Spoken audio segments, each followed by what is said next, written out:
కంచిలి మండలం బూరుగం గ్రామంలో అంగన్వాడీ టీచర్గా పనిచేస్తున్న సంబన ఈశ్వరి దౌర్జన్యపూరిత చర్యలు స్థానికంగా కలకలం సృష్టిస్తున్నాయి. తాను పెంచుకుంటున్న కుక్కల వ్యర్థాలు ఇంటివైపు చెత్తను ఇతరుల ఇంటి ముందు వేయడంపై గ్రామస్తులు ఆగ్రహం వ్యక్తం చేస్తున్నారు. కుక్కల వ్యర్థాలపై ఉభయలు ఘర్షణ, పోలీసులకు ఫిర్యాదు చేసిన బాధితులు. అందరికీ నమస్కారం. మాది శ్రీకాకుళం జిల్లా కంచిలి మండలం బూరగం గ్రామం.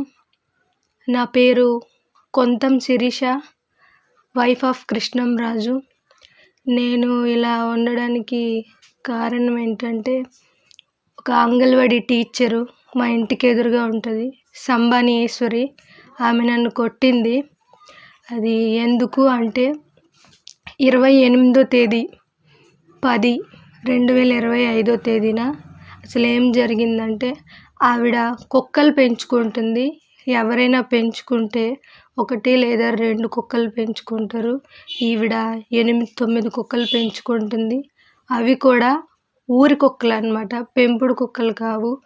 అదేంటంటే వాటికి తినిపిస్తుంది, చేత్తో తినిపించి నెక్స్ట్ అవి బాత్రూమ్ వెళ్ళేదంతా తీసుకొచ్చి మా ఇంటి ముందు చెత్త అంతా తీసుకొచ్చి పెట్టింది. ఆల్రెడీ మా అమ్మగారు ముందు మొత్తం క్లీన్ చేసుకున్నారు, అయినా సరే అక్కడ తెచ్చిపెట్టింది అన్నమాట. అది పెట్టడంతో మా అమ్మగారు అడిగారు ఆమెని, ఏంటమ్మా ఇలా పెట్టావు, ఇదేంటి ఇలా పెట్టావు, ఇది కరెక్ట్ కాదు అని చెప్పి అడిగినందుకు, నా ఇష్టం, నేను పెడతాను, నువ్వెవడికి చెప్పుకుంటావు చెప్పుకో, ఏం పీక్కుంటావు పీక్కో అని చెప్పి సమాధానం చెప్పింది ఆవిడ. ఇదేంటమ్మా ఇలాగ మాట్లాడుతున్నావు, నేనేం అడుగుతున్నాను నువ్వేం మాట్లాడుతున్నావు అని చెప్పి తిట్టుకోవడం, వాళ్ళిద్దరి మధ్యన కొంత ఘర్షణ అనేది జరిగిందనమాట. అది జరిగిన తర్వాత ఆమె చేతిలో అక్కడ వాటర్ పట్టుకుంటూ ఒక చేతిలో ఒక తపేలా పట్టుకొని ఉంది. ఆ తపేలతో మా అమ్మగారి చేతి మీద కొట్టింది. మా అమ్మగారి చేతి గాజులు ఇవి పగిలిపోయి మొత్తం బ్లడ్ రావడం జరిగింది. అది చూసి నేను మా అమ్మగారిని తీసుకురావడానికి వెళ్ళాను. యాక్చువల్గా వెళ్ళిన దీంట్లో ఆమె చేతిలో ఉన్న తప్పెలతో నన్ను భుజం మీద ఒకే ప్లేస్లో మెడ దగ్గర భుజం మీద కొట్టడం జరిగింది. అది కొట్టిన తర్వాత మేము మా ఊరి సర్పంచ్ గారికి, నెక్స్ట్ మా కుల పెద్దలకి దీంతో చూపించడం జరిగింది, చెప్పడం జరిగింది. దాని తర్వాత మేము 28వ తేదీనే పోలీస్ కంప్లైంట్ ఇవ్వడం జరిగింది, పోలీసులకు చెప్పడం జరిగింది. దాని తర్వాత పోలీసులు ఏం చెప్పారంటే, తుఫాన్ కారణంగా మేము ఈ 2 days రాలేము, 2 days తర్వాత మేము ఎంక్వైరీకి వస్తామని చెప్పారు మాకు. దీంతో మేము అక్కడి నుంచి రిటర్న్ అయ్యి వచ్చేసాము. ఈ 2 days నేను పెయిన్కి తట్టుకోలేక నార్మల్గానే ఫస్ట్ అనుకున్నాను. దాని తర్వాత పెయిన్ బాగా ఎక్కువయ్యి మొత్తం అంతా వాపు వచ్చి ఇది రావడంతో నేను సోంపేట గవర్నమెంట్ హాస్పిటల్కి వెళ్ళాను. వెళ్ళిన తర్వాత అక్కడ డాక్టర్ గారు నార్మల్గా చెక్ చేసి, ఏం కాదు, 1 week మెడిసిన్ యూస్ చేస్తే తగ్గిపోద్ది అని చెప్పారు. నాకు పెయిన్ వస్తుంది అని చెప్పి నేను మళ్ళీ ప్రైవేట్ హాస్పిటల్ వివేకానంద డాక్టర్ గారికి కన్సల్ట్ అవ్వడం జరిగింది. అతను ఏంటంటే ఎక్స్రే తీపిచ్చి నెక్స్ట్ అక్కడ ఉండి ట్రీట్మెంట్ ఇప్పించి, ప్రాబ్లం అయితే ఉంది, బోను చిన్న గ్యాప్ వచ్చింది అని చెప్పారు. అది చెప్పిన తర్వాత మేము మళ్ళీ ఈవినింగ్ 30వ తేదీ 10వ నెల 2025 ఆ రోజు మళ్ళీ మేము పోలీస్ స్టేషన్కి వెళ్ళడం జరిగింది. అక్కడ ఎస్ఐ గారు లేనందువలన మళ్ళీ మీరు రేపు రండి అని చెప్పారు. చెప్పిన తర్వాత మేము 31వ తేదీ 10వ నెల 2025 మా కుల పెద్దలకి చెప్పి వాళ్ళతో పాటు మేము పోలీస్ స్టేషన్కి వెళ్ళడం అనేది జరిగింది. అక్కడ ఉండి మాట్లాడడం, నెక్స్ట్ వాళ్ళతో కూడా మాట్లాడి చూశారు. ఎవరైతే కొట్టిందో సంబాని ఈశ్వరి, ఆమెతో కూడా మాట్లాడడం కూడా జరిగింది.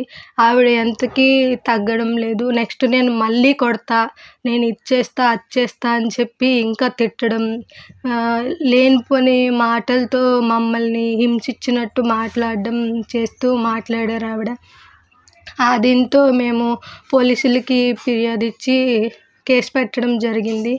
దాని తర్వాత అక్కడి నుంచే నాకు ఒక లేడీ కానిస్టేబుల్ని ఇచ్చి మళ్ళీ గవర్నమెంట్ హాస్పిటల్కి మెడికల్ చెకప్ కోసం పంపించారు.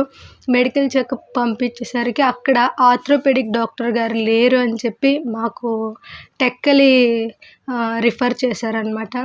ఆ రోజు వెళ్ళడానికి అవ్వలేదు కాబట్టి మళ్ళీ మేము ఫస్ట్ అంటే 11వ నెల 1వ తేదీ 2025 ఆ రోజు మేము టెక్కలి హాస్పిటల్కి వెళ్ళాము. అక్కడ కూడా డాక్టర్ గారు లేనందువల్ల మళ్ళీ మాకు 3వ తేదీకి రమ్మని చెప్పారు. ఎందుకంటే మధ్యలో ఆదివారం, ఆ రోజు మళ్ళీ 3వ తేదీకి రమ్మని చెప్పారు.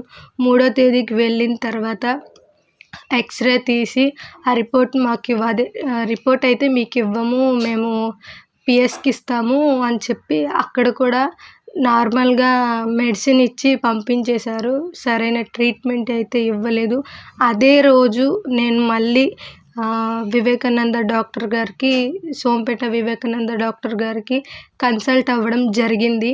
అతనేం చెప్పారంటే, మీరు పెయిన్ ఎక్కువ ఉందంటున్నారు కాబట్టి సిటీ స్కాన్ చేయించండి, మెడలు ఇవి వాపొచ్చున్నాయి అని చెప్పారు.